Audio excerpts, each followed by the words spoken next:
Тэгээд тэр аргас голын ирэг дээр цэрэг хүрээд ирсэн чинь Томирис элч явуулж байгаа. Элч явуулаад тэгээд одоо дайм байлдаа хийх хэрэг байна уу? Би өөрийнхөө нутгээ өөрөө захираа. Та өөрийнхөө нутгийг захир гэд тэгсэн чинь нөгөө тийм байхгүй. Би та нарыг буулгаж авна гэд. Тэгээд яхаар нь дараагийн элч нь ирээд хэлж байгаа. Одоо нэгэнд байлдыг гэдэг юм бол нэг бол та 3 хоног ухар бид танай нутагт очиж байлдъя. Нэг бол би 3 хоногийн зайд ухрыг. Та манай нутагт орж ирж байлдаг гэж хэлж байгаа. Амар зэгэн ухаан баггүй. Танай нутагт орж байлдахаас би айхгүй байна гэж хэлж байгаа нэг талаас. Нөгөө талаас чи эмэгтэй хүн байлдъя гэд хэлэхэр нь нутгийнхаа хүн лүү ухардаг тийм эрэгтэй хүн гарахгүй үсттэй. Тийм учраас өдөж байгаад өөрийнхөө нутгийн хүн лүү оруулж байгаа байхгүй. Тэгээ мэддэг газраа нөгөөдгий чинь зарим хүмүүс бол энэ Алия Назарбаева санаачлаг гаргаад санхүүжилтийн төр засгийн гаргаад хийгээд байгаагийн цаана бол 2019 оны кино шүү дээ.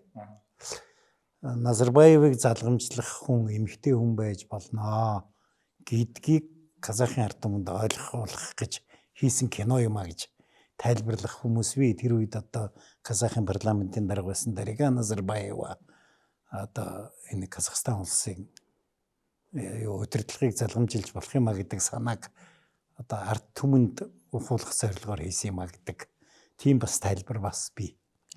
Тийм зорилгоор киног хийсэн. Тэрийг бол би чамд баталгаатай хэлж чадахгүй. Зүгээр тийм зорилгоор энэ киног хийсэн байна гэж хэлж байгаа хүмүүс бий гэж хэлж байна. За. Жишээл цагаан хүннүнэр гэж байгаа шүү дээ. Атилагаа хоёулаа бахан ярьсан кинон дэр нь тийм. Цагаан хүннүнэр ерөөсөө ярихгүй байгаа шүү дээ. Мехракула гэдэг хичээнжин Гуптагийн эзэн тулсыг сүнөөсөн энтхийг хичнээн жил бужигнуулсан үнэн хэрэг дээр Иран Персийг эзэгнжсэн бараг 70 жил эзэгнсэн тийм гүрэн байгуулсан хүмүүс тий. Тэгээд тэд нар хий Иран хэлтэнгүүд юм уу, Түрк хэлтэнгүүд юм уу, Монгол хэлтэнгүүд юм уу тэр мэдэхгүй. Хаанаас нүүж утсан юм. Гэхдээ цагаан хүннүү гэдэг хэлсэн байхыг бодоход манай нутгаас л нүүж очсон юм болов. Тэгээ ягаад цагаан юм? Их цагаан ихтэй хүмүүс байсан. Үгүй яалаа гэж. Баруун тишээ явснууд нь хар хүннүүнүүд. За. Нааша өмнө зүг рүү явснууд нь цагаан хүннүүд. Эфталитууд.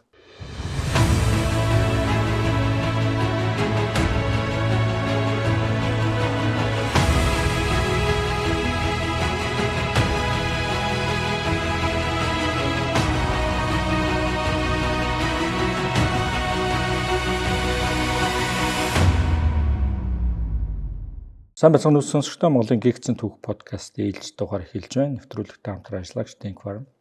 Германд үйлдвэрлэв. Эрүүл мэндэд чанарыг Denk Farm.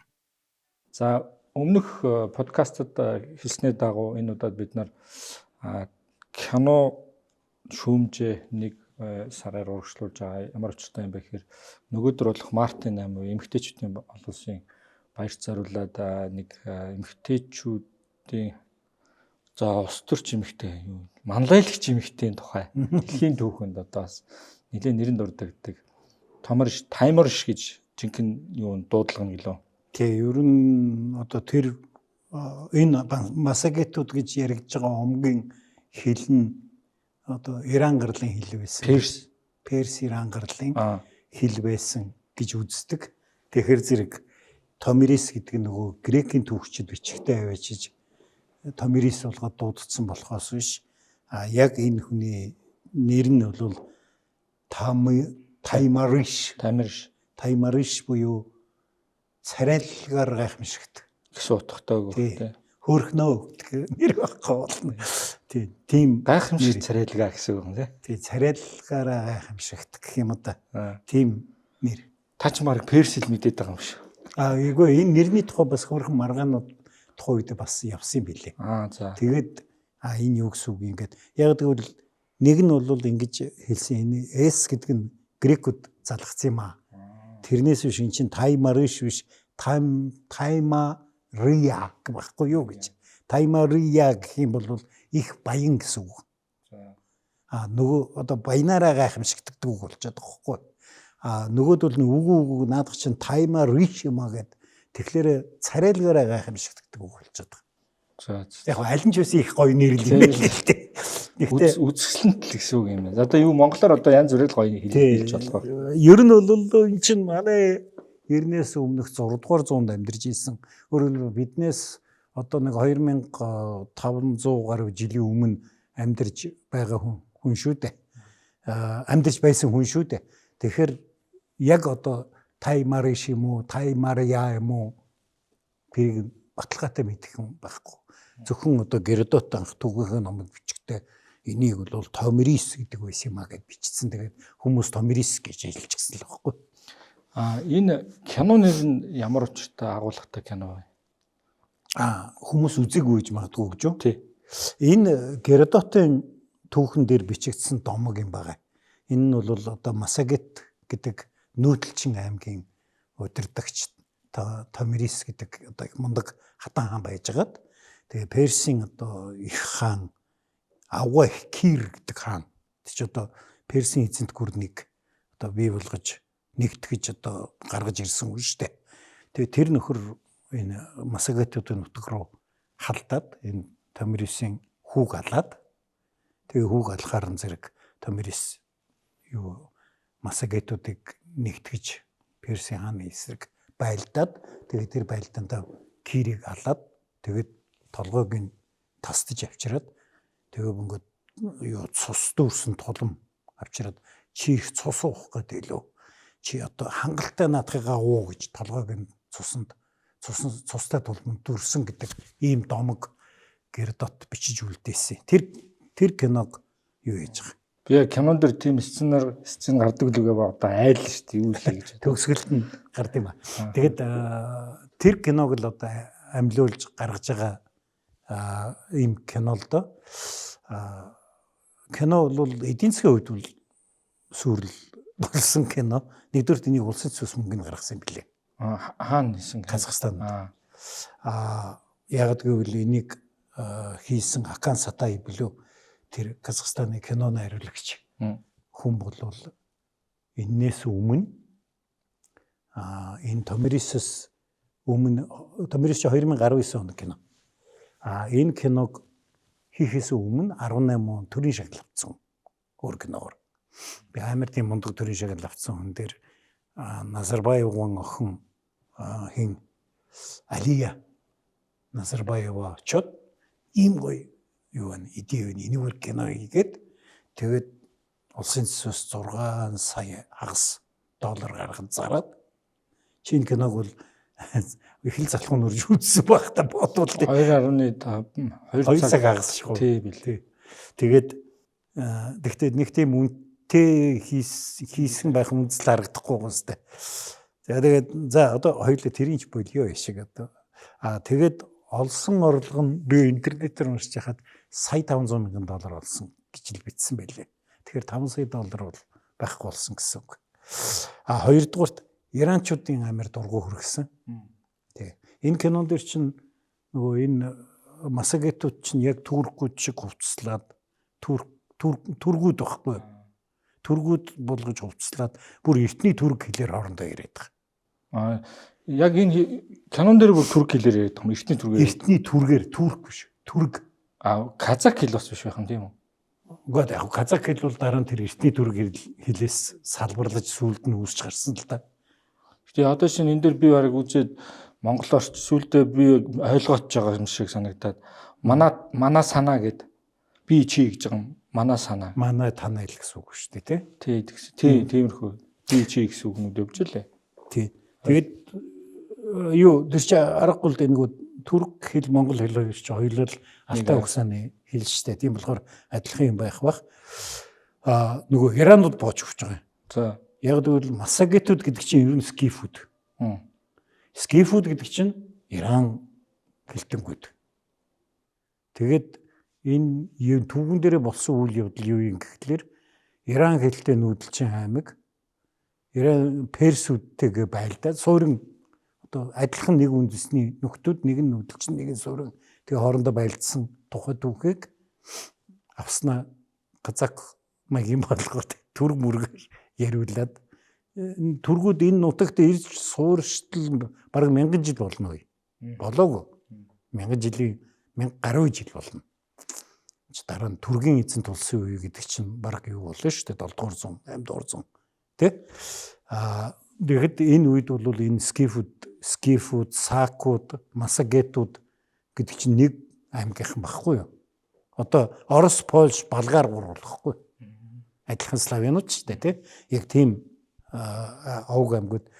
Тэгээ бас иранчууд дургуцхан ч бас үндэслэлтэй л дээ. Бүүмэд одоо ингээд Жамухо Чингис хаан хоёр байлдаад даланбалжуудын тулдаан Жамухо Чингис хааныг дарцсан чинь хятад кино хийгээд манай хятадын Жамухо Чингис хааныг дарсан тухай кино хийчихвэл бид нар боож хүн эцтэй тий. Яг тэр шиг юм болцсон байхгүй. Тий, ерөн зүгээр түүх үзэл талдаа бол их эргэлзээтэй. Ягаад энэ киног тийг казахууд хийж байгаа юм? Өөрсдийнхөө түүхийг урагшин татчих юм уу? Эсвэл өөр улс төрийн зорилготой юм уу? Ер нь бол мэдээж хэрэг одоо энэ масагетуудыг төрөг болгож харуулж байгаа нь бол тодорхой хэмжээнд гуйвлах л да. Яг одоо энэ 2019 мөс энэ оны үед бол манай бас казахуудын нэг тийм дөнгөж шинэ улсын өвчин биш тий бүх юмыг өөртөө хамруулах гэдэг одоо саяхан нэг нөхөр надад биччихлээ. Өдөр ч одоо Чингис хааныг казах гэж бичээд байх юм гээд. Би тэгэхээр зүгээр Исаак Ньютон чинь Австрали хүн байсан гинлээ. Яг адилхан штэ наадах чинь гээд. Австрали улс чинь тэгээс үлд үсээ үстэй тий. Тэрнтэй адилхан юм уу? Бити тоогс. Үгүй эднес ч одоо тэгээд ингээд юу ингээд их ингээд нэг хэсэг нэг тийм өвчин байсан л да. Энэ төрийн бодлого биш хин Такаев ерөнхийлөгч нь саяхан бас хэлээ эцэстэй. Чингис хаан бол Монгол хүн байсан гэдэг.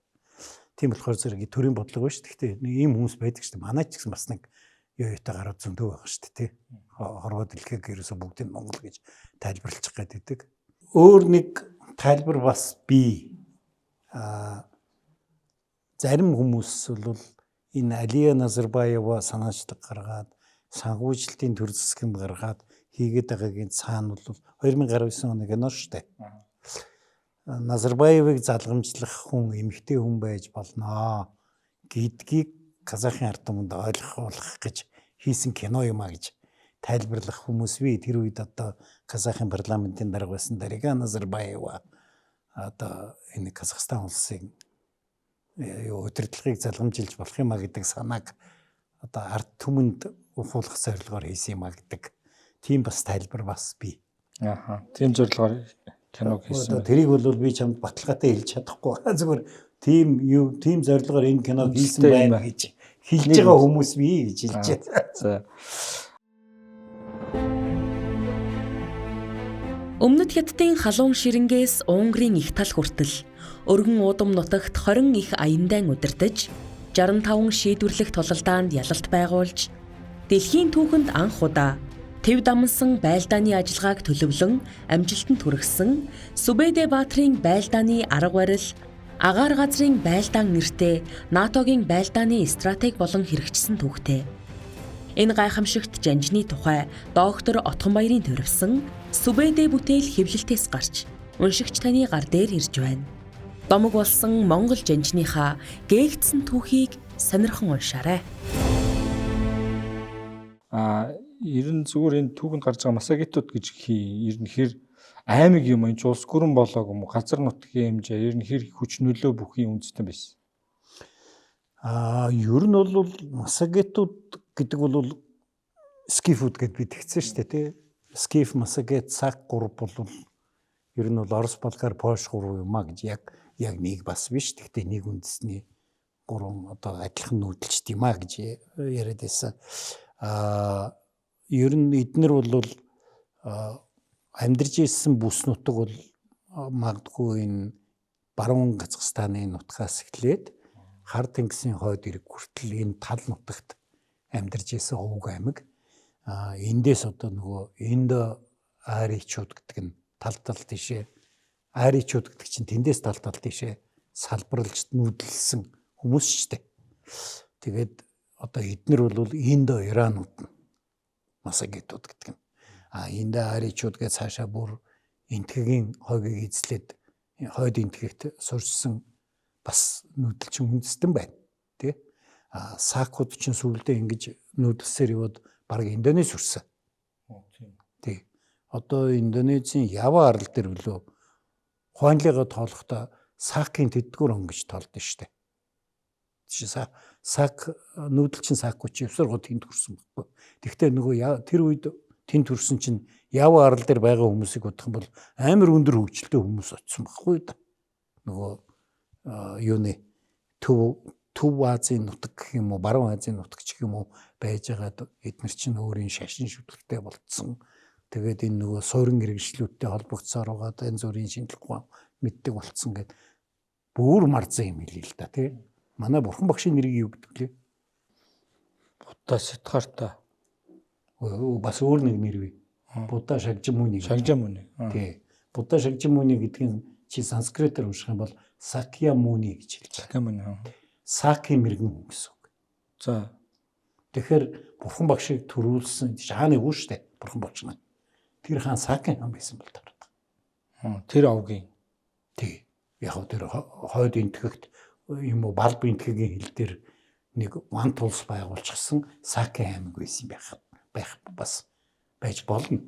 Одоо хэлээ бүр тэгээд явбал. Тэгэхээр зэрэг энэ бол ийм их өргөн бүс нутаг тархсан. Тэгтээ түргүүдээс бүр тэртээ өмнө байсан аймаг баггүй юу. Тийм учраас ингэж хэлж байгаа юм. Масагетууд гэдэг нь за яг Томирис гэдэг хатны тухай бол хоёулаа маш тодорхой юм ярихад айгүй хэцүү. Яг нэг юм нь бол баталгаатай хэлж болно. Энэ хүн байсан гэж хэлж болно. Бусдад бүх мэд. Яг тэгвэл Геродот ч түүхийн үчтэй. Геродот ч бас их муснаатай итгэдэг байхгүй юу? Энд ч одоо түүхийн эцэг гэж зөв ёсоор нэрлэгдэж байгаа хүн шүү дээ. Тэгээ Геродот ч түүхийн үчтэй оршил дээр нь хэлж байгаа байхгүй. Би энд айгүй олон ард түмнүүдийн тухай бичиж байгаа. Би бүгдийг мэдэх ямар ч боломж байхгүй. Би сонссноо энд ингэж болгосон шүү гэж. Муснаатай гоц худлаа юм байвал би тэгж сонссон.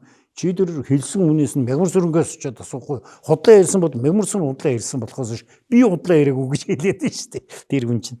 Тийм болохоор Томирисын тухай домог одоо яг тийм болсон юм уу? Болоогүй юм уу гэдгийг баталгаажуулах ямар нэгэн тийм боломж байхгүй. Яг тэр хүн байсан гэдэг нь бол их сурвалжуудаас бичигдсэн байгаа юм. Надаа яагаад ч юм нэг тийм сэжиг төрүүл байгаа.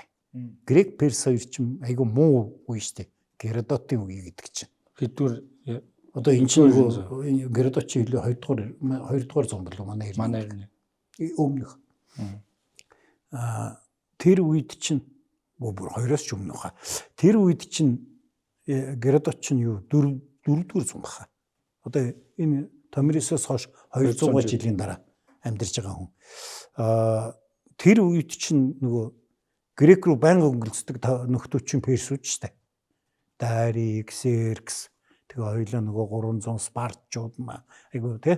Тэгээд яхалаар зэрэг нэх гой домог маань хүн олд сонсоод нөгөө гайхуулаад байсан Персийн хаан чинь нэг хүүхэн толгоогоо агуулсан юм байна штэ гэдэг. Тийм гой домог сонсоод тэрийгээ сайхан бичсэн байж болно. Магадгүй. Яг гэвэл Македоны Александр хаан Персийг эзлээд тэгээд тэр Нис хотны юу лээ. Тэр хотод нь ороод юу хэний энэ Кирийн бунхан дээр очисон гэж бичсэн байдгийг. Тэгээд Кирийн бунхан дээр очиж шарилыг үзсэн гэж. Тэгэхээр тэр бунхан байгаа шарил нэтэр байхыг бодоход тэр нөгөө толгой нуулан Томирисын цустай тулман дотор байгаа юм шүү дээ тий. Тэгэхээр Кир бол өөрийнхөө өхлөр нутагтаа өгсөн байж магадгүй. Энэ юугүй нэг Персийн тэр үе нэг түүхчийн юм дээр нэг дайн байлдаан болоод тэгээд тэнд шархалаад тэгээд шархаад алхах сүлд нь асуурсан гэсэн нэг тийм юм бас байдгийг. Тийм болохоор энэ бол сайхан домог л доо.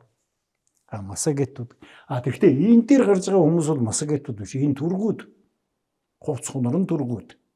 Яриайлан түрэг. Яриайлан түрэг, байж байгаа түрэг, царайн түрэг. Чи Иран хүн мэдэн штэ. Ийм царайтай биш штэ. Нүд томтой тэр чин үндсэндээ ари типийн хүн штэ.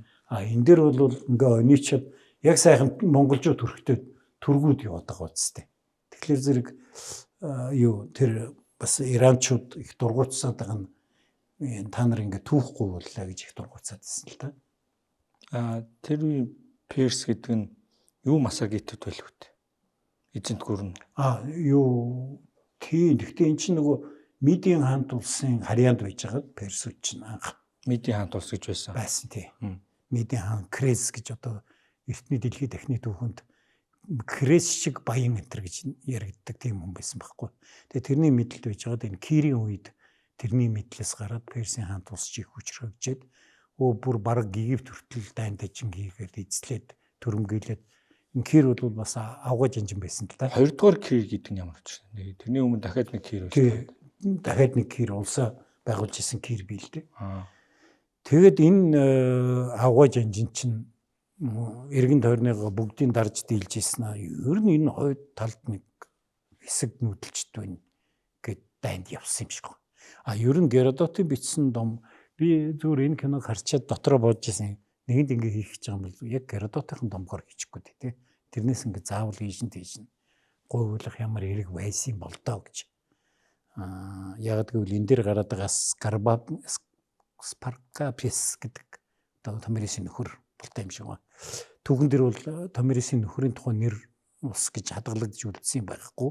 Геродотын бичснээр бол одоо энэ дайн эхлэх үед нөхөр нь нас орчаад хүүн ялах байсан одоо насан туршиг үйсэн учраас Томирис төрийг барьж исэн үе байсан гэж тайлбарлаж байгаа. Энэ дээр бол эсэргээр мань хүн чинь яваа тэгээ буцаж үрж ирээд төрийг эргэлт хийгээд тэгээд хажуу омгийн ахлагчийн захирагчийн хүүг аваад нөхөр уулгаж аваад ингээд бүр хоёр омог нийлээд энэ төр их гоё юм болж байгаа шүү дээ. Тэр бол тийм биш юм шиг байна. Тэр түүхэн дээр бичснээр нь бол. Хоёрдугаар Геродотын түүхэн дээр бичснээр бол их ухаантай эмэгтэй гэж харагдаад байгаа юм. Кир сэргээд ачлаад ирлээ шүү дээ. Тэгээд Аракс гэдэг голын тухай яриа байгаа юм л да. Одоо найл голыг хэлээд байгаа нь сайн мэддэхгүй нь өмнөд Кавказ хавийн нэг гол байгаа дах шиг. Тэгээд тэр Аракс голын ирэг дээр цэрэг хүрээд ирсэн чинь Томирис элч явуулж байгаа.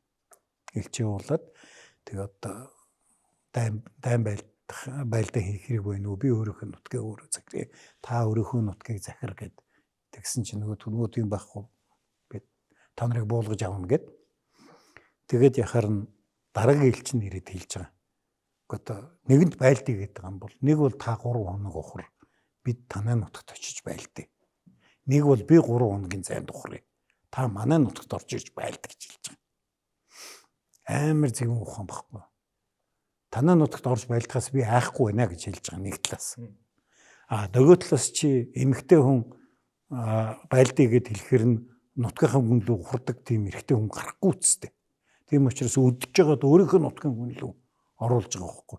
Тэгээ мэддэг газраа нөгөөдгий чинь одоо манай нөгөө сүбэдий жанжны хуурамч ухрал гэдэг шиг юм болж гин гэсэн үг шүү дээ. Тэгээ мэддэг газраа авчиж байгаа дөгөөх гэж шүү дээ. Тэгээд Кир бол бас хоосон толгой биш учраас одоо би домгийн яриад шүү киног нэг шин. Хоосон толгой биш учраас нөхөр нэг өдрийн зай яваад тэгэнгүүтээ нөгөө лагра тэнд байрлуулангуудаа тэнд рүү нэг жоохон сулхан цэрэг үлдээгээд маш их хоол арих үлдээгээд тэгээд цэргээ аваад нугтцсан баг. Тэгсэн нөгөө Томирисийн хүү Спаркапис их зэрэг.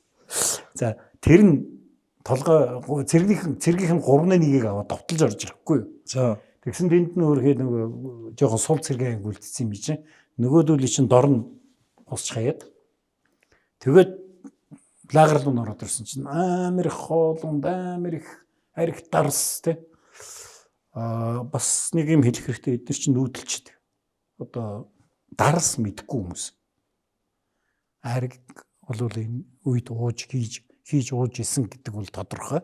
Тэр тухай бас Геродот бичсэн байдгийг скифүүдийн арх гэсэн нэрээр биш л те уудаг ундаа нэг иймэрхүү юм байдаг гэд бичснийг харахад бол яг арх байгаа. Гэж айраг удаг байсан хүн гинт дарс руу шилжиглэр тас үсрэн штэ тий. Тэгээ өөрхөн нөгөөдөл чинь тас үсэрчихгүй юу. Найрлаад. Тэгэнгүүт тэрэн дээр нь Персийн зэрэг орж ирээд бүгд ингээд барьж аваад алхахын алаад хүүг нь бариад болсон байгаа. Хүүг нь барьж авчаад Тэгээ хүүн ухаарлахгүй юу. Тэгээ ухаарууд ингээд харсан чинь Персийн олцонд орцсон. Тэгээ одоо энэ хүн ч одоо их юуг одоо их буруу юм хийсэн гэдгээ ухаарад шившиг бодлоо гэдгээ ухаарад тэгээд нөгөө Кир хаан аль за хоёлаа сууж юм ярина гэсэн чинь намайг миний хүлгийг тайлцгал та тэгээд тэгээ ярил л да гэдэг ингээд нөгөө хүлгийн тайлцах гэсэн тайлангууд нь мань хүн нөгөө хамгаалтын зэргийн элдийн булааж аваад өөрийгөө дүрээд алдсан. Тэгээд тэндээс Томирис илч илгээж хэлж байгаа. Чи их цусанд дурлж байна. Би чамайг цусаж хандлал болгоно гэж. Тэгэж хэлж байгаа байхгүй. Тэгээ яг дайм байлдаа нь яг нүүдэлчид суурийн иргэншлийн зэрэгтэй яаж байлддгийг яг тэр аргаар байлдсан. Тэр нас түгэнд Геродот тэмдэглэсэн байна. Тэмдэглээд үлдээсэн. Гүү тэр. Тий. Зүгээр яг Кирн тэнд өгсөн юм уу? Тэр Томирис тэгсэн гэдэг нь домог юм уу гэдэг нь одоо нэг тийм сайн ойлгохдохгүй тийм л юм байна л да. Тэгтээ тэр Геродотоос өмнөх 200 гаруй жилийн түүхийг домог байдлаар тэмдэглэнэ гэсэн энийг их сурвалж бас ашигласан болж таарад байна да. Мань хүн чи хэлээд байгаа шүү дээ. Би тэр хүмүүсийн ярьсныг бичиж авсан шүү гэдэг. Тэгэхээр үнэслэлтэй тий айраг майраг тэр үеийн юмнуудын тэмдэглэсэн. Шинжлэх ухааны академийн дүрм журм гараагүй учраас аль номын хэлбэр ууц гэдгээ бичдэггүй байсан. Гэхдээ одоо надад ингээ мегмар сүрийг ярих таа гэдэг ингээ бичиж байгаа байхгүй. Томирис Клеопатра гэдэг үл энэ түүхэн дүрийнхаа өдөр нь адилхан уу эсвэл энэ шал өөр зэрэг ирэмбтэй хүмүүс үү? Эмэгтэй манлайлагч дөө. Клеопатра бол эрх мэдлийн төлөө бүх насаараа тэмцэж байгаа хүн шүү дээ. Энэ Томирис бол гонигтай үзээтэй хүн шүү дээ. Нөхөр нь насураад хүүн залуу байсан учраас мань хүн тэр овг аймгаа толгойлоход хүрсэн. Тэгээд толгойлоод байжгаад дараа нь хүүн тэр дайнд алагдаад одоо өөр амиа оруулж өгөхөд тэгээд одоо энэ хүн бол одоо гомбыг гозон толгой үлдээд тэгтээ нутгаа хамгаалж Персийн сэргийг ялаад тэгээ мань хүн Персийн нутг руу дайрж орохгүй байгаа шүү дээ. Ер нь бол мань хүн тэгэхээр зэрэг бас жоохон өөр дүрүүд. Клеопатрагийн тухай бол их тийм баттай баримтууд бичигдэж үлдсэн юм. Ягаад гэвэл эн чинь өөрөө хэний удмын хүн шүү дээ. Птолемей удмын хүн. Өөрөлдөө Македоны Александр хааны одоо ойр дотны хүн байсан Диодох Птолемей гэдэг хүний удмын хатан тийм учраас грекүүд тэр бүгдийн сайхан бичиж авч үлдсэн. Энэ үед бол үлдсэн юм харамсалтай байхгүй. Персүүд үлдээгээгүй байх магадлал өндөртэй. Чи нэг хүүхэнд ялагдцсан тэгээ хааныхаа толгойг тасдуулсан гэж одоо бас дурсах бол нэг таатай юм бас биш. Тэ? Ер нь та түрүү эн чинь юу казахад өмчлөхгүй, түргүүд өмчлөхгүй. Тэгэхээр хөрүүл иранчуудаас өмчлөхгүй юм шүү. Ер нь хин өмчлөх хэрэгтэй юм. Тэр хэлэхэд их хэцүү.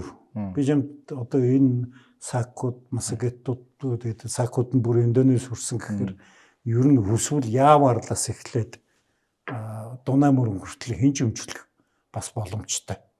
Тэгвэл түргүүд биш. Эднэр бол Индо-аричууд буюу Индо-аричуудын Иран хэлтэнгүүд. Энэ бол манай нутаг хүртэл нутгалж исэн хүмүүс шүү дээ. Одоо хүннүү гүрэн байгуулагдах үед нөгөө нэг UAG гэж нэг улс байгаа шүү дээ. Энэ Кушаны эзэнт гүрэн эдгээр бол Иран хэлтэнгүүд байсан. Тэнд чинь нөгөө модон шайн юу барьцаанд өгч явуулаад байгаа шүү дээ. Тийм болохоор зэрэг ийм том улс байгуулж исэн юм домогт түүхтэй ард түмнүүд ер нь бол. Тийм болохоор энийг юу яаж заавал хин нэгэнд нь өмчлүүлээд авах шаардлага байна. Өмчлүүлээд авах шаардлага байхгүй. Зөвхөн энэ дээр энэ чинь ингээд савраматуудыг энэ саврамат гэж хин нэрээ. Энэ дээр бол нэг амазонкууд шиг гаргацсан байгаа. Бахан эмэгтэйчүүд. Тий бахан байлдаж байгаа хүүхнүүд яваад байгаа үстэй. Энэ дахиад грекүүдийн маш буруу ойлголтоор үүдэлтэй домог амазонк гэдэг бол. Саврамат гэдэг бол Сармат удмын нэг аймгийн юу бол нэр штэ. Энэ хин манай Томирис хөрхи аймтын шархтад энэ нөгөө нэг цуг байсан хүмүүсийн араас нь мушгиж явсаар байгаа алангуут нь мань хүн чинь уурандаа очиж өстө бүгдээр ингээд кунфу карате бүх юм ашиглаад яаж байгаа шархтад тэгээд ухаан алдаад морин дээр ингээд ухаан алдаа явцдаг штэ. Баруун хойшоо 1200 гаруй километр явчихж байгаа ба тэр чинь. Ягд гэвэл чи амуудар ямурны иргээс Оренбург хүртэл явна гэдэг бол эндээс ингэж шархтаад Улаанбаатараас мороор Ховд аймаг хүртэл орох юм. Тэгээ Ховд аймаг хүртэл Даруй хүртэл. Ингээ ухаалдаад тэгээд буцаас иргэсэн чинь Ховдод хүрээд ирсэн байгаа байхгүй. Ухаалцаа нэг нөхөр гэл сонгоцтой аваад Ховдод аваач тавьсан юм шиг байна. За марцгынхын жах нэгдүгээр хоёрдугаарт ер нь энэ Амазонкуд гэдэг домог ер нь грекүүдээс болж үүссэн байхгүй юу. Яг л нүүдэлчин аймаг дээр жишээл грекүүдээс хүн ирнэ штэ. Тэгэхээр тэдний толгойд багтамгүй үйл явдал нүүдэлчин аймагт болж байгаа байхгүй. За. Эмхтэй хүмүүр унтсан. Номсом барьцсан явж идэг. Тэгээ штэ нөгөө нөхөр дайманд явцсан альсгүй юу ч байдгийн. Ажилдаа явцсан чи малаа хариулж чонд хариулъяхаа нэг номсомтой байх хэрэгтэй штэ. Тийм учраас эмхтэй хүн чинь номсомтой л явна штэ. Тэр нь нөгөө грек хүний нүднээс гачиг болж байгаа. Эмхтэй хүн байлдааны хэрэгсэл хасцсан явж байна. Тэгээд дараа нь нүүдэлчин айлз очсон чинь нөгөө эмхтэй чинь нөхрийнхээ хажууд суугаад архинаас нь уугаад зэрэгцэж яриад грек хүний толгойд хизээж багтахгүй үйл явдал байхгүй. Айгу феминист тийм үзэгдэл гарч ирээд. Тий, айгу феминист үзэгдэл гарч ирээд. Одоо манай феминистүүд болоод арчилсан үзэгдлүүд намайг уучлаарай. Тэр грек чи ямар ч феминизм байгаа юм. Эрэгтэй хүний хажууд эмэгтэй хүн үг ярих хэрэг байхгүй. Грек тийм байсан юм. Тий. Эмэгтэйчүүдийн хэсэг, эрэгтэйчүүдийн хэсэг гэж байна. Тэр эмэгтэйчүүдийн хэсгээс эрэгтэйчүүдийн байшин гэж штэ. Тийшээ орох эрх байхгүй. Нөгөө хоёулаа тройкног ярихад ярьж ирсэн штэ. Хин зайлгаа нөгөө Ахиллес чинь эмэгтэйчүүдийн хэсэгт орж нуугдчихад гарч ирэхгүй байсан гэд нөгөө араас нь ирж байгаа нөгөө цэргийн комиссийн чинь бариад авах гэсэн чинь нөгөө хүүхнүүдийн хэсэгт ороод нуугдсан яаж болохгүй байхгүй тийм байсан байхгүй. Тэр байтугай эрэгтэй хүний грек гэл эмэгтэй хүний грек гэл гэж тусдаа хэлтэй. Хүүсний хэлтэй.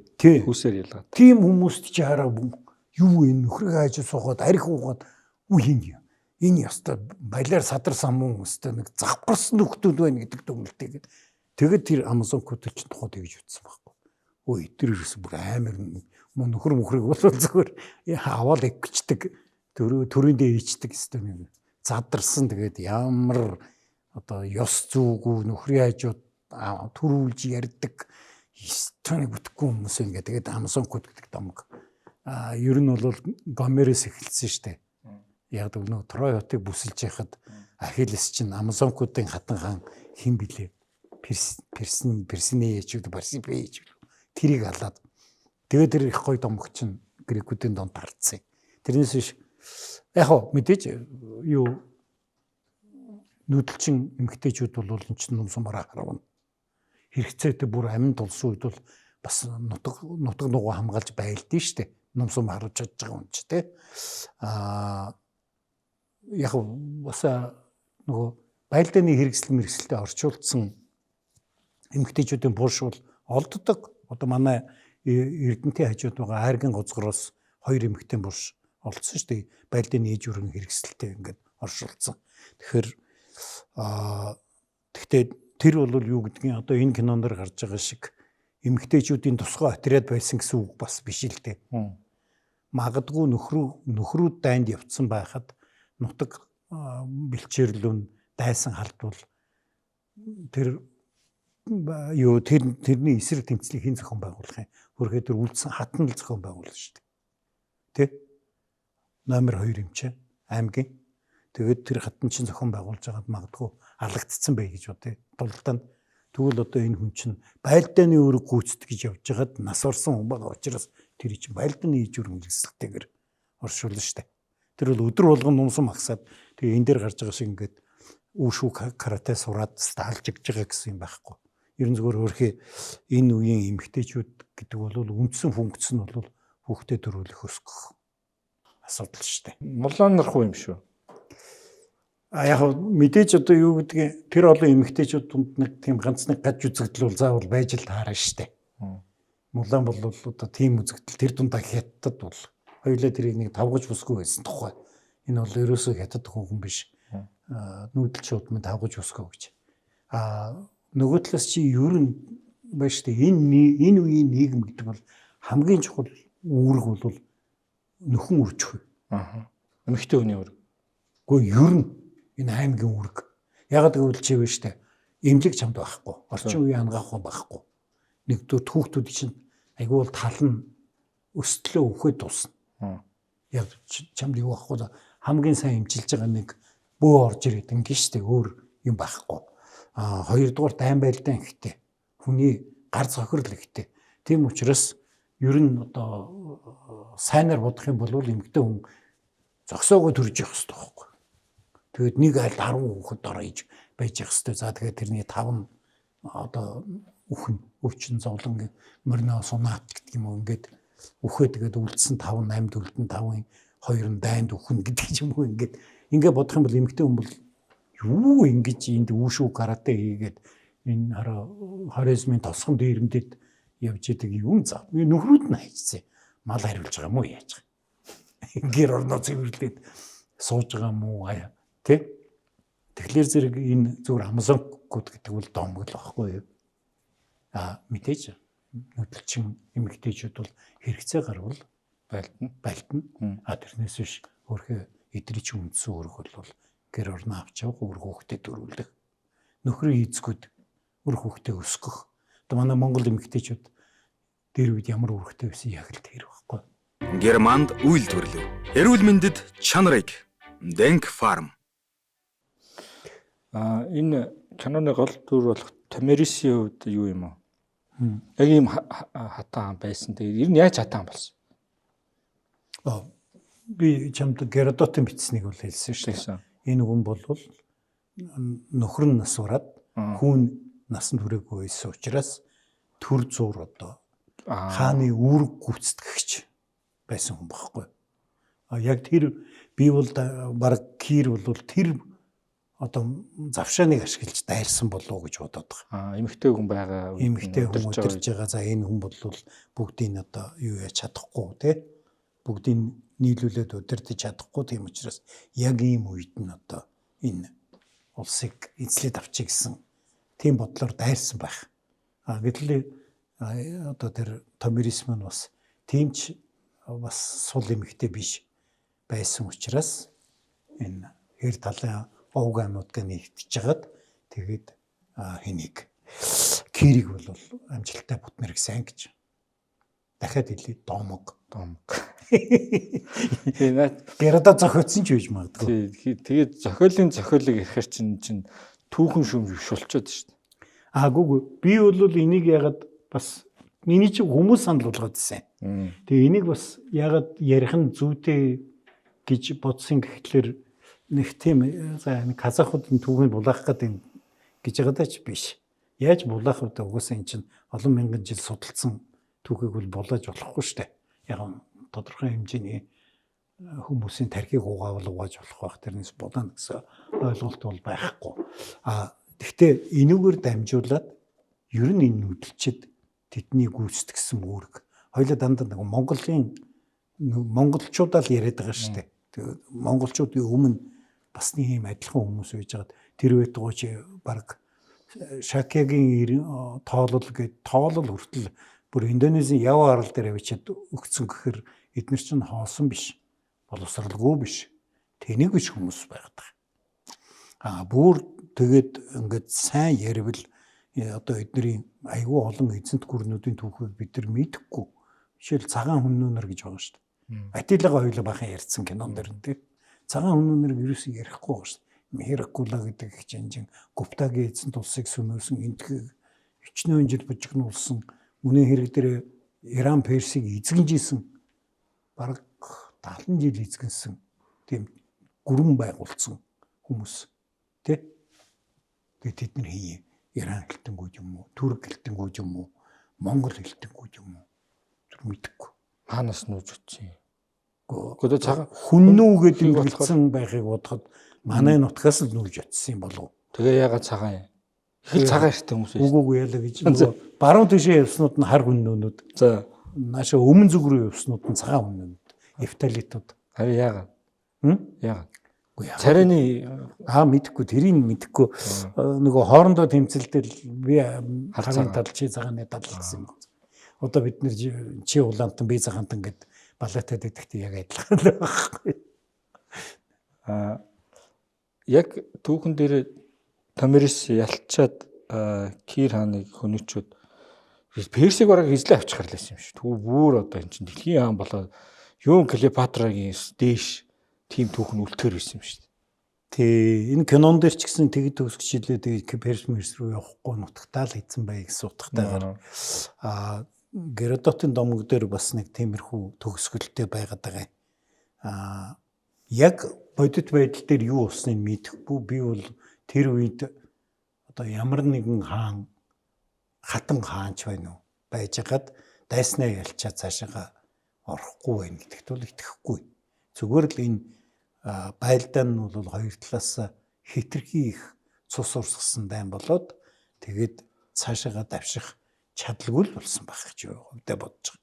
Гэхдээ энэ бол Геродот гэж бичээгүй. Отхон баяр гуан таамаг зохиогоогүй зүгээр таамаг. Отхон баяр гуан гэж бас үгүй одоо яг юм бэ. Ер нь бол нүүдэлчд бол дайсны айрам устцсан байж хахад бол дайрч ороод тэр баян хотуудыг дээрэмдэх гэдэг бол бүр маш сайхан боломжтой. Тэр дундаа ийм хааны үүрэг гүйцэтгэгч хийж байгаа эмэгтэй хүнд бол чи эргэн тойрны нөхдүүдэд баяжуулна гэдэг бол дараа нь чиний засаг хүчтэй болно. Нэрийн хүүн алгадсан л та. Хүүдийн ямар ч хэрэг байхгүй гэхдээ дараа нь би мэдгүй хамаатан саднасаа нэг хүүхэд сонгож яваад тэрийг хаанаар тавихад мэдхээр хэмжээнд болно гэдэг ч юм уу. Ийм юм болно шүү дээ. Энэ улам алгаа залгааны нэг тийм скиф маягийн хийсэн байлээ. Тийм эмэгтэйчүүд нэг тийм нэг казах маягийн тийм юм уутай хийсэн ч байх шиг нэг жоохон тийм сонин юм харагдчихлээ. Персийн хаантайсэн тулдааны талаар тэр байлдааны үйл явцын талаар тэмдэглэл Геродот хийсэн юм зүгээр тэр талаар зүгээр ихэд нь. Гэхдээ нэг тийм ерөнхий бичлэг байдаг. Тэгээд байлдаан тулдаан айгүй тийм хүнд тулдаан болоод тэр үед одоо энэ Масагетуудын тусгайлан бэлдсэн цэргүүд зүрх суглах чагсаалаар орж Кир хааны асар руу дайрж ороод тэгээд тэнд Кир хааныг алсан гэж тэмдэглэсэн. Тэгээд тэр хэрэгжилж байгаа байлдааны тактикуудыг үзэхээр манай монголчуудын хэрэгэлдэг бүх тактикууд л байгаад байгаа. Хуурамч, хурал, зүрх суглах чагсаал энэ төргээ бүгд. Тэгээд тэр байтугай нөгөө хоёулаа харганы ёргол ёрчих жагсаал гэдэг нэг ирээд шүү дээ. Энэ тэнд ингээд тарцсан. Тиймэрхүү жагсаалыг ч дүрсэлсэн юмнууд байдаг. Тэгэхээр зэрэг ер нь нүүдэлчдийн байлдааны тактик үе үед адилхан байсан гэсэн л үг байхгүй. Энийг хэн сайн хэрэгжилж чаддаг байсан. Тэр нь ялнаа.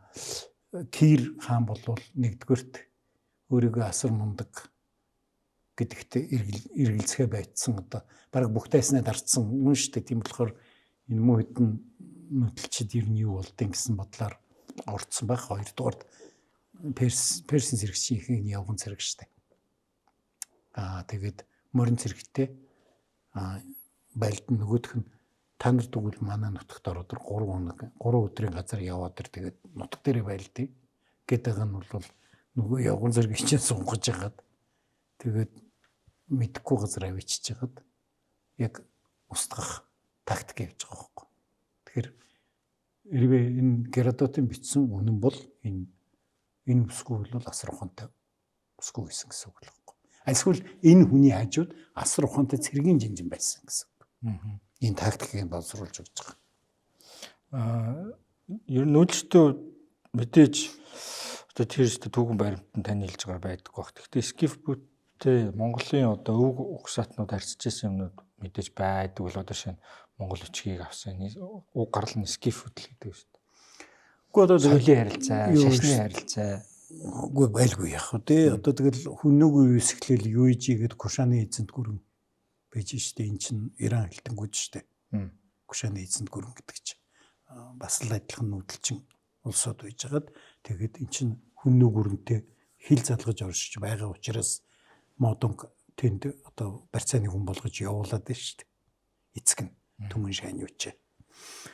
Тэр үеэс эхлээд юм байгаа. За тэгээд цаашаа хоёлаа ярих юм бол энэ бактерия согдия гэдэг сожууд чинь ерөөсөө энэ Масагетски seafood сакуудын одоо удам суурьсан мужууд.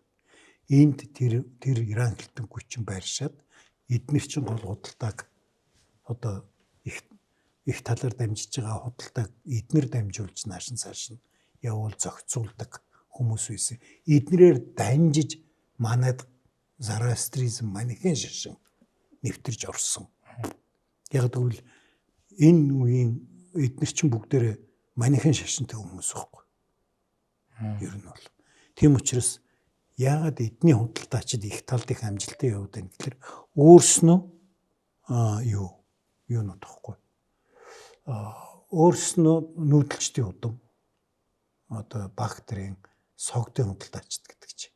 Тийм учраас нүүдэлчтэй мэддэг ингэж яваад гэхдээ одоо яг Монголын их талын нүүдэлчдээс ялгаатай нь гэх юм бол эдгээр чинь төрүүлээд нөгөө Перстэй хил залгаа байгаа нэг адилхан нэлтэй ард түмэн гэдэг утгаараа эдгээр чинь шашин төрүүлж аваад тэгээд одоо соёл боловсрол нь төрүүлээд нэвтэрсэн. Дээрээс нь худалдааны ашиг олдог болцсон, яаж хийхээ мэддэг болцсон хүмүүс байсан гэсэн үг байхгүй. Өмнөд Хятадын халуун ширэнгээс Унгарын их тал хүртэл өргөн уудам нутагт 20 их аяндан удирдах 65 шийдвэрлэх тулалдаанд ялалт байгуулж дэлхийн түүхэнд анх удаа тэв дамсан байлдааны ажиллагааг төлөвлөн амжилтанд хүргэсэн Сүбэдэ Баатрийн байлдааны арга барил агаар газрын байлдаан нэртэй НАТОгийн байлдааны стратеги болон хэрэгжсэн түүхтэй. Энэ гайхамшигт жанжны тухай доктор Отгонбаярын төрөвсөн Сүбэдэ бүтээл хэвлэлтээс гарч уншигч таны гар дээр ирж байна. Домог болсон Монгол жанжныхаа гээгдсэн түүхийг сонирхон уншаарай.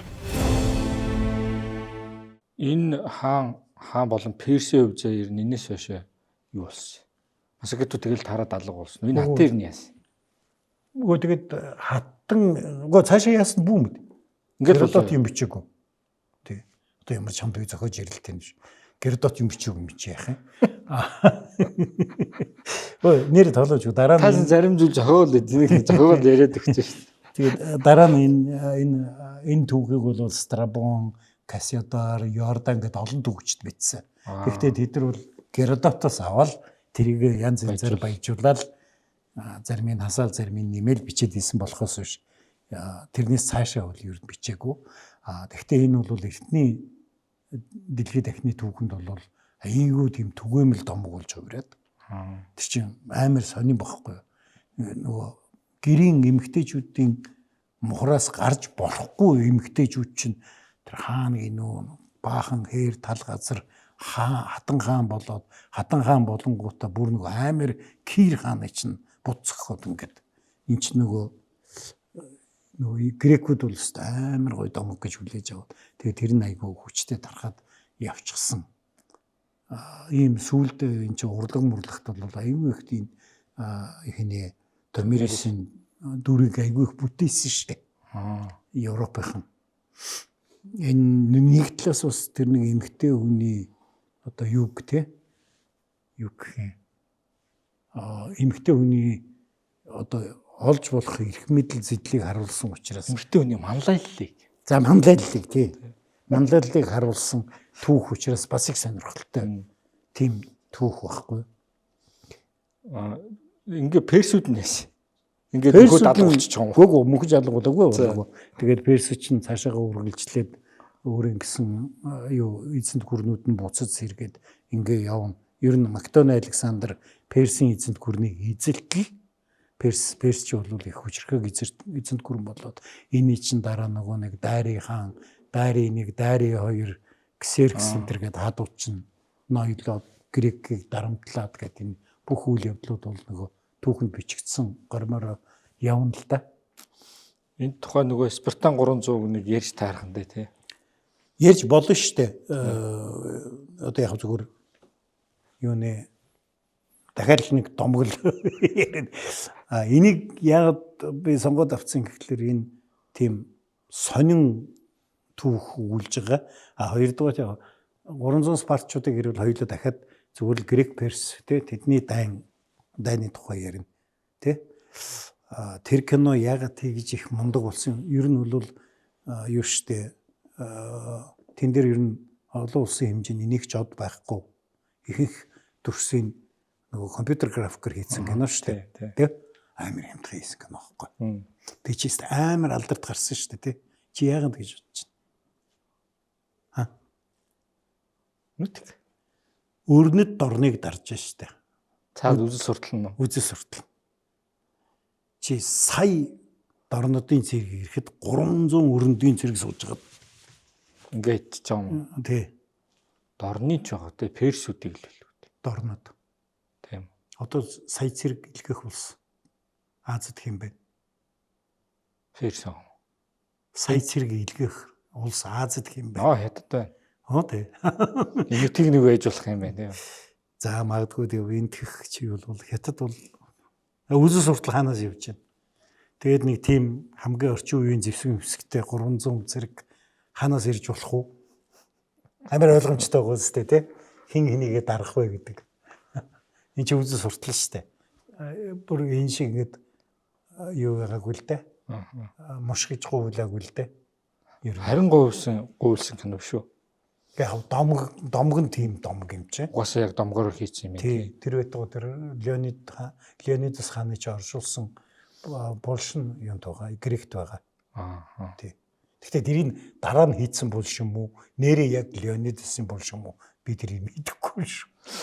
Энэ Тамирис ч юм уу эсвэл Кир хаантай холбоотой тэр таны хэлээд байгаа бунхан энэ төр огсон гэдэг ер нь янз бүр археологийн олдруудаар энэ нотлогдсон зүйлүүд ер нь түүхэн дээр таалж арсан байна. Байхгүй Кирийн бунхны тухай Страбон бичсэн байдаг лөө нөгөө Македоны Александр хаантай хамт Нийслотын хотод нь очиод тэгээд авгаа Кирийн бунхныг үзьгээд тэг үдсэн гэд дараа нь Кирийн бунхныг тонсон хэрэг гарсан. Тэгтэн Александр хааны зарилгаар тонсон этгээдүүдийн мөшгөж барьж аваад бүгдэринг нь цаазалсан байдаг. Тэгэхээр Македоны Александр бол Кирд асар их хүндэтгэлтэй хандж исэн хүн гэсэн үг л дээ. Тэгээд тэр түүхчийнх нь бичснийг уншиж яхад бол Кир бол тийм одоо юу гэдэг агуу ихийн дэмэрэлд орсон хүн биш байна гэж бодогдохоор. Яг гэвэл тэр бунхан дээр нь ерөөсөө ганцхан хөлбөр сийлсэн байдаг гэд бичсэн байгаа хгүй. Хиний хүү Кир хөвтөж юм ч үлээ. Агуу их Кир мэр гэсэн байхгүй. Уул нь тэр хүний чинь амьд байхад нь агуу их Кир гэж нэрлэдэг байсан шүү дээ. Тийм. Тэгээ хоёрдугаарт бунхан хийгээ тавьсан байх гэхээр тэр Кирийн одоо толгойгүй биеийг авчирч хийгээгүй байх тий. Тэгэхээр тэр хүний нутагт толгойгоо алдаагүй байх магадлал өндөртэй. Эсвэл үзэл суртлын зорилгоор манай Перс нөхөд маань өөр хүний шарлаа бичиж хийсэн бас ээж болно. Тэ? Тэрийг бол бид нар мэдэх арга байхгүй шүү дээ. Персүүд дугуй байгаа нь бас нэг сандаач биш. Ичмэр байсан учраас энэ түүхийг бичихгүй орхисон тийм байж болно. Манай Перс нөхөд бол өөрсдийнхөө тухай маш сайн бичдэг шүү дээ. Бехстууны одоо хадны бичиг гэдэг бол амар том тэр чинь. Бараг нууц товчиг хадан дээр сэглээд тавьсан тийм байдаг байхгүй. Тэр манай Персүүд бол тэндээ бол маш хариуцлагатай шүү дээ. Миний тухай 3000 жилийн дараа ч гэсэн мэдчих хэвээр гэж сэлгээд байгаа байхгүй. Тэд нар чинь тэгсэн мөртөө энэ хүний тухай бичиж үлдээ гээгүү. Эсвэл ийм үйл явдал болоогүй. Эсвэл тэр нь арчигдсан. Эсвэл санаатай арчигдсан. Ийм болох гэдэг. Одоо тэгэхээр энэ халз тулаан энэ чинь бол хоёр баатар бишээ эмэгтэй баатар, эрэгтэй баатар. Энэ дээр бол одоо кино урлаг талаас нь шүүмжлээд хэлчихэд энэ ингээд тулдаан гаргаад байна шүү дээ. Гэвч юу болоо сэлмээ суглал дайрж ороод байгаа. Энэ одоо Томирисын зүгүүд яваад байгаа энэ богны илд биш шүү дээ. За. Акинак гэдэг нь юу вэ? Чи ийм илдтэй морин дээр байлдах гээд үзтээ. Чи хутга урчаад морин дээр ингээд байлдах гээд яваад чи яаж гүнлүү хүрх юм? Чи морин дээр байгаа юм шүү дээ. Морин дээр байгаа хүн чи урт сэлэмтэй явах хэрэгтэй шүү дээ. Тэгжээ чи дайсандаа хүрнэ үсттэй. Энэ ямар тактикийн зэвсэг юм уу? Үгүй Гар энэ тулааны. Акинак ямар зорилготой юм бэ гэхлээр ер нь бол энэ үеийн нүүдэл чинь бүгдээрээ контактгүй байлдаа хийн шүү дээ. Харвал За. харвал гол байлдан чи харвал. Тэгээд чи харваж байлдахын оронд энэ муу жижигхэн хутга шиг сэлэм сугалчаад дайсанлуудаар яах гэж байгаа юм. Тэгээд хоёулаа хоёр үедээ өрөхгүй ингээд байх юм уу яах вэ? Хүүхдүүд нэг тэгээ тоглоод идчихсэн. Энд чинь мориноосоо унчаад амиа хамгаалах болохоор гаргаж ирж байлддаг зэвсэг байхгүй да. Сүүлийн сум гэдэг шиг. Одоо сүүлийн сум гэдэг шиг үгүй бол баяла хээр тал нэг зээр унгаачаад нөгөөдгөө идэхэд чи сэлмээр ингэж яхаж хэцүү штэ. Энэ бол сэлэмч биш хутгач биш байхгүй яг голд нь байгаа зүйл. Хутгах шиг чиргэлж болно, сэлэмч шиг чиргэлж болно. Тэгэхдээ чи энийгээ барьчаад би чи одоо ийм богино гэж хараач морин дээрээс альсхэл дайсан чи хурж идали чи дүрлдэ чи гэдэг ингээд түрээд ирүүл магадгүй тий. Тэрнээс биш ингэж ийм байлдаан болдох байхгүй. Уул нь штэ. Түүхийн зөвлөх нь их дайжгүй зөвлөсөн юм байна гэж би хараад байгаа. Яг бол энэ сэлэм болвол яг үнэхээр скифүүдээ хэрэгэлдэг байсан. Сэлэм ийм богино сэлэм. Тэгэхдээ энэ сэлэмтэй морин байлдаанд явдггүй л байсан байхгүй. Өөрөөр тэр хэсгийг бол нөгөө түүхийн зөвлөх тэр чи кино зохиол бичиж байгаа хүн биш учраас зөвлөөгүй байх. Тэгээд энэ одоо хэн билээ нөгөө сатай толгоонд одоо байлдаан гэдэг бол ингээд сайхан сэлмээ суглал тий. Ингэж байлдах гэж бодоод хийцэн болтой юм шиг л. Зөвхөн логикоор бол энэ алдаатай юм болж байгаа юм л да. Зөвхөн масагетүүд, сакууд, скифүүд ийм орон сууцанд амьдардаг байсан гэдэг бас баталгаа болдог байхгүй. Магадгүй энэ үед бол уртсны ямар нэгэн хэлбэр гарцсан байсан баг. Хоёрдугаарт одоо энэ манай Томирисын унаатайгаа ийм үйлдвэр сайтай мөр энэ үед гараагүй байсан. Энэ чинь бол ахалтгины удмын сүүлд нь баг 1000 жилийн дараа одоо 1000 жилийн селекцийн үр дүнд гарч ирэх адуу шүү дээ. Ер нь бол энэний оронд энэ Монголоос нэг хэдэн сайхан морь аваачаа те тэгвэл амьдралд айгүй орхон харагд Монгол морь жижигхэн намхантай тэр чинь энэ хэмжээнд хүрээгүй байгаа үе шүү дээ. Морин дээр хүн мордох бол бас тодорхой хугацаа өнгөрсөн шүү дээ. Эхлээд ягаад хүмүүс тэрэг зэрэг гарч ирж ийн гэхлээр нөө морьч нь давжаа хэвээрээ хүн даахгүй байхгүй. Тийм учраас нэг тэрэг хийгээд тэрэгэнд нь хоёроор нь ч юм уу хөллөөд явчвал болно. Бөөр Ассирийн үеийн зураг мургийг харах юм бол Ассирийн зэрэг тэргэндээ юу хөлдөг байсан гэж илжиг хөлдөг байсан шүү дээ. Тийм үү. Тэгээ илжигтэй чадвар нь илжигтэй байлд шүү дээ. Аймаар шүү дээ. 5000 илжиг яа гэж орлоод ороод Ассир зэрэг илжиг дулаан гэдэг. Тэр нь хөрхэд доогоолж байгаа юм биш. Зүгээр адуу нь тэр хэмжээнд хүрээгүй байсан байхгүй. Тэгэд ер нь сүүлд нь биш дээ.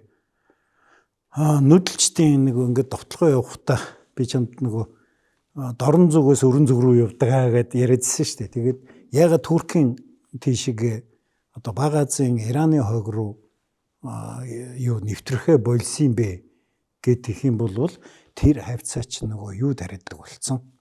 Авиас анх тариалаад авиас тариалсны хүчинд адууны бие томроод адууны бие томронгууд хуйгт морин зэрэг үссэн. Баггүй. За. Тэгээ хуйгттай морьтой. Тэгээ одоо нөгөө парфяны хаадууд чинь хуйгт морин зэрэгтэй болоод ирэхээр нүүдэлчд тэр чинь дааж дийлэхгүй болж штэ. Энэ үеийн нүүдэлчд гэдэг бол юу яасны чинь хуйгт морин зэрэг энэ нэлээд жижиг адуу байх хэвээр. Яг кинон дэр одоо заавал тийм фермийн тийм томсог адуу аваач тоглуулах хэрэггүйсэн жоохон тийм Монгол адуу тоглуулсан бол арай амьдралдаа илүү ойрхон байх байсан баг л та. Дээр нь жоохон юу биш үү? Сойрон байдалтай харагдаад байх шиг нүүдэлч юм биш. Нэг бахан орц ирсэн. Харин тэг би нөгөө хэлээд байгаа нь энэ ийм орцтой байсан юм уу гэдэг бол бас нэг тийм тодорхой биш шүү. Нүүдэлчд гэдгийг нь бол тэр түүхчд нь бичээд байгаа шүү дээ. Эдгээр чинь нүүдэлчтэй гэдэг. Бие авч явж байгаа байдал нь нүүдэлчд. Тэдний ахуугийн дүрсэлсэн түүхчдийн юмыг уншихлаар нүүдэлчд тэгснэг юм гэн суур модон шавар тагцанд ороод тэгээд 6 сая доллар зарсан бол нэг хайтайхан байшинд амьдруулч л да энэ үүрэг бас нэг хаан штэ. Хатан хаан штэ тий. Тэгээд одоо Казахын удмын хатан хаан гэж хэлэх гээд байгаа юм болж нэг за бүр алтан ордноо болий тий. Тэгтээ нэг хайтайхан урцанд хэлж штэ. Шавар тагц хийгээд тэгээд манай удмынхан одоо Персийг дарчаад шавар тагцанд амьдэрдэг байсан юм аа гэдэг. Энэ шал дэрдэл төр бол их алдаатай юмнууд бол болсон. Энэ өөр хийж жүжигчин энэ ч ерөөс огт кинон тоглож үзээгүй жүжигчнийг гинт авчир тоглуулад одоо бодвол хиний Алия Назарбаевгийн найз юм уу? Эсвэл тэр нөгөө юу режиссер Сатаевын найз л байх та бодвол тэгээ өөрхийн энийг чинь зовоож байгаа шүү дээ. Эсний дүрг гэлээр яриул сургаж байгаа, морь унад сургаж байгаа, байлдаж сургаж байгаа, үүшүү кунфу муфу хийж сургаж байгаа. Тэгээ энэ бол бүсгүй хүндгмээр бүсгүй байгаа юм. Өөрхийн кинон тоглохын тулд бүгдийг нь хийж үзсэн байгаа байхгүй. Тийм байна. Ер нь Тамирис ч баатралыг юм байна, жүжигчний ч баатралыг юм байна. Тийм, ер нь тийм. За харамсалтай нь хоёулаа домог юм байна гэж. Мартин 8 болж байгаа. Эвтэйг дуусчихсан. Мартин 8 болж байгаа чи айгүй гоё. Энэ бол домогч гэсэн амар мундаг бүсгүй байна гэж дуусгах хэрэгтэй гэж дуусгаж штэ харин тий. За өнөөдөр нэвтрүүлгийг өөр өндөрлөө. Баярлалаа дараагийн нэвтрүүлгээр уулзсан. Германд үйлдвэрлэв. Эрүүл мэндэд чанарыг Denk Farm